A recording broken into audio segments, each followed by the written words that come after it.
অবৈধ বালি পাচার রুখতে কড়া অভিযান অগ্নিমিত্রার।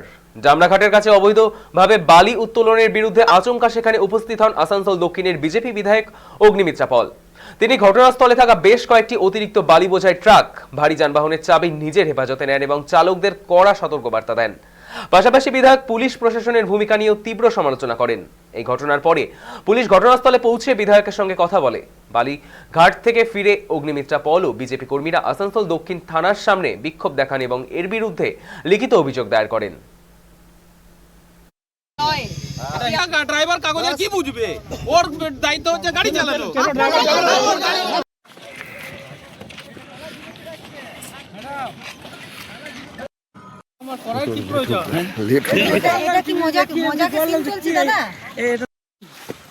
তাতে তো মমতা ব্যানার্জির কিছু নয়, শুধু তো এসআইআর বন্ধ করতে হবে। এটা লিগ্যাল ঘাটের মাল, ঠিক আছে? আপনার যদি মনে হচ্ছে কথা বলছেন কেন? আপনার যদি দামোদর নদী থেকে বালি চুরি হচ্ছে, বহুদিন ধরে খবর পাচ্ছিলাম, প্রেস কনফারেন্সও করেছিলাম, ভাবলাম পুলিশ বোধহয় আটকাবে, তারপর দেখলাম না, পুলিশ প্রশাসন সবই এর মধ্যে রয়েছে।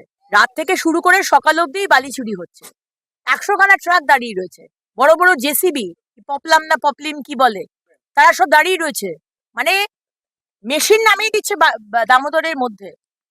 আজকে আপনি জানেন কালাঝুরিয়ার যে ব্রিজ, যেটা আমাদের জল সাপ্লাই করতো, সেটাই বালি চুরির জন্য ভেঙে পড়লো।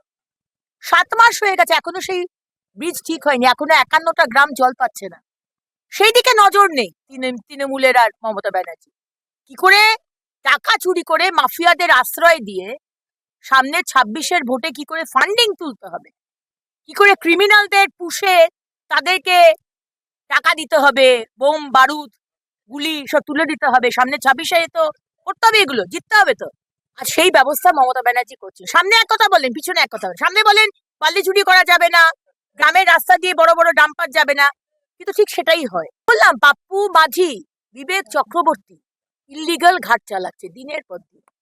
পাশে ডামরাঘাট, পাশে একটা লিগাল ঘাট আছে, সেটা চালাচ্ছে শান্তনু বলে কোনো ব্যক্তি, সেটা লিগাল ঘাট, কিন্তু ইল্লিগালি ওখানে আছে মনোজ আর পাপ্পু বলে দুজন, ইল্লিগালি সেখান থেকে ওভারলোডিং করে, সেটা লিগাল ঘাট, কিন্তু কিভাবে ট্রাক চুরি করছে, যতটা অ্যালাউড তার থেকে অনেক বেশি ওভারলোডিং করে ট্রাকে পাঠিয়ে দিচ্ছে কলকাতা।